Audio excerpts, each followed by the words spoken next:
Bienvenue dans un nouvel épisode de The Process House.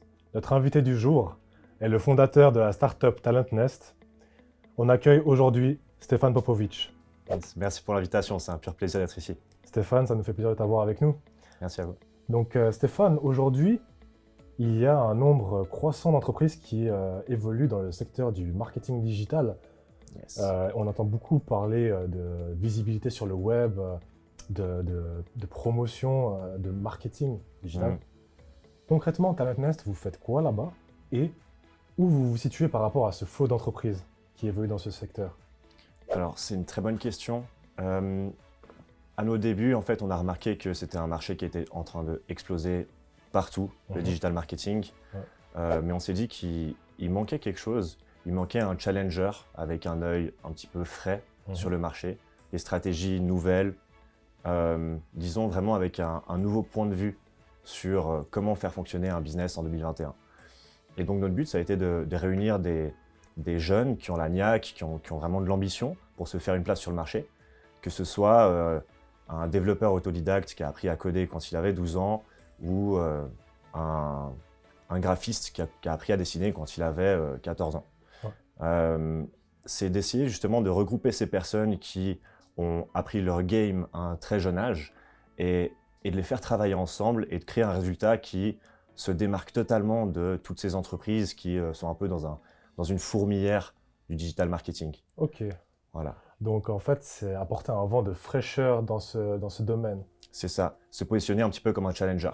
Ok. Ah, j'aime bien cette notion de challenger. Toi, t'es vraiment pas nouveau dans le game. Je sais que ça fait un bout de temps que tu es là. Comment ça a commencé tout ça? Comment ça a commencé? Waouh. Alors là, on revient à peu près 8-9 ans en arrière parce que ça remonte. ça remonte beaucoup. Alors, j'ai 24 ans et pour moi, ma carrière a vraiment commencé quand j'avais 16 ans. À 16 ans, je me suis dit qu'il fallait que je fasse quelque chose de nouveau, que je me réinvente, que je me prépare pour l'avenir. Enfin bref, toutes ces responsabilités qu'on acquiert à peu près à cet âge-là. Et je me suis dit que j'ai envie d'apprendre à coder. J'ai envie demain d'être capable de créer un Facebook 2.0, par exemple, être en mesure de le faire, avoir les aptitudes. Le prochain Mark Zuckerberg. J'avais pas cette prétention, mais au moins me dire, ok, j'ai de quoi faire. Et donc j'ai commencé comme ça, en tant que développeur, et à côté de mes cours, de mes études, commencer à vraiment créer des sites internet pour des amis, puis des amis, et puis tu te retrouves à faire tourner des campagnes de communication sur les réseaux sociaux, sur Google, etc. Ça prend peu à peu de l'ampleur, et tu te rends compte que si tu veux rivaliser avec les plus grands, il va falloir te diversifier et proposer des choses qui sont nouvelles, qui se démarquent, etc. Et c'est là que de mon statut de développeur, j'ai vraiment acquis plein de compétences en digital marketing, que ce soit du design, de la stratégie, du community management, etc., etc. Et une fois que je me suis senti vraiment avec un pied solide dans tout ça, je me suis dit, ok, maintenant, qui est meilleur que moi dans tous ces domaines? Et là, tu commences à construire une équipe qui a du sens.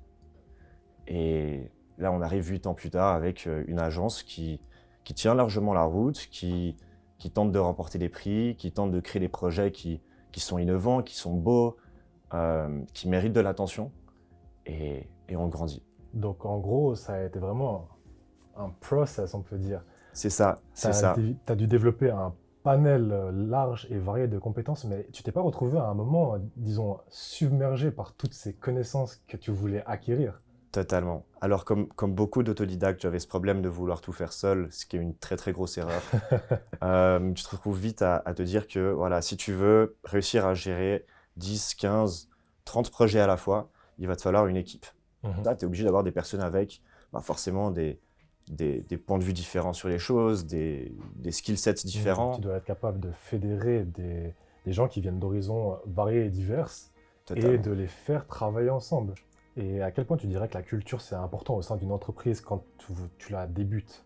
Je dirais que c'est fondamental. En fait, sans culture, ton entreprise n'a aucune identité. Du coup, les personnes qui sont à l'intérieur n'ont pas de quoi s'identifier à un groupe. Et sans la culture, du coup, tout le monde va perdre le fil. Et potentiellement la société va s'effondrer ou ne va plus parler à personne. Quelle est ta vision pour le futur, que ce soit pour Talent Nest ou pour toi-même? Est-ce que tu as, avec ton planning chargé de CEO, on peut dire ça comme ça, tu as le temps d'avoir d'autres projets? Alors là, l'obstacle, c'est de s'entourer des bonnes personnes. Dès le moment où tu vas réussir à t'entourer des bonnes personnes, tu vas réussir à déléguer et pouvoir travailler sur d'autres projets. Je suis quelqu'un qui est extrêmement curieux. J'ai énormément de projets que j'ai envie de réaliser dans les 5 à 10 prochaines années. Et mon but, c'est de dire, OK, maintenant, ce projet, il est solide, il tourne. J'ai une équipe qui est en place et qui peut même gérer sans que je sois sur place. Alors, je vais pouvoir me concentrer sur d'autres choses pour faire évoluer tout cet écosystème d'entreprise. Donc, pour répondre à ta question, je dirais que c'est plutôt une voie de serial entrepreneur que j'ai envie d'emprunter, même si je suis très ouvert à toutes les autres voies. C'est-à-dire que si demain j'ai une opportunité qui se présente au sein d'une société ou d'une organisation ou d'une entité que je n'ai pas construite et sur laquelle je n'ai aucun contrôle, mais que je trouve l'opportunité intéressante, je ne vais pas hésiter à foncer et à saisir l'opportunité. Donc ça, l'entrepreneur, c'est quelqu'un qui ouvre des entreprises en série. Donc toi, tu as vraiment l'ambition de créer dès que tu peux, dès que ça t'intéresse, dès que ça te plaît. J'adore créer. J'adore ça. Et pour moi, ce serait un bon objectif de se dire que au moins, disons, 10% des projets fous que j'avais dans ma tête, bah, j'aurais essayé de les réaliser. Et même si, voilà, une carrière d'entrepreneur, ça ne veut pas dire seulement créer des business, ça peut vouloir dire, OK, je vais rejoindre quelque chose qui existe déjà et voir comment ça se passe. Et j'aimerais quand même jouer un petit peu sur ces deux fronts et voir ce que ça donne. Donc, arriver à la fin de ta carrière et dire que tu es satisfait de tout ce que tu as pu entreprendre et que tu n'as eu aucun regret. C'est ça, je pense surtout la partie regret, c'est plus important. Les regrets, ouais. Stéphane, notre petite discussion arrive à sa fin. Yes. Donc, elle a été très intéressante, je te remercie. Merci beaucoup pour l'invitation, c'était un pur plaisir. J'aurais une dernière question pour conclure. Ok. J'ai avec moi une enveloppe qui est à destination du passé. Si tu pouvais t'envoyer un message d'une phrase à toi-même dans le passé, qu'est-ce que tu t'enverrais pour te motiver de façon générale ou t'inspirer?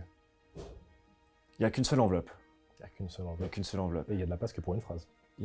Alors, ok, est-ce que je peux faire une subordonnée en commençant par investir dans le Bitcoin et ensuite dire reste fidèle à toi-même et suis ton intuition parce qu'elle ne va pas te faire foirer.